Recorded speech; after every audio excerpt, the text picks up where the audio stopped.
Kakasuhan di umano ng pamilya Diskaya ang mga ralistang sumugod sa pag-aari nilang building sa gitna ng isyu sa maanumalyang flood control project sa bansa. Sumugod ang mga rallyista sa harapan ng St. Gerard Construction ng mga Diskaya sa Pasig City na mula umano sa environmental group na Kalikasan kasama ang iba pang individual. Ilan sa kanila ay may dalang bato at putik na itinapon umano sa gate at harapan ng St. Gerard Construction para ipakita ang galit nila.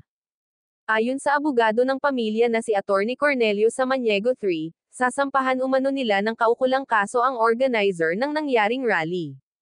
Malungkot aniya ang pamilyang Diskaya, hindi naman dapat aniya humantong sa ganito. Nananawagan po kami sa mga nagre-rally.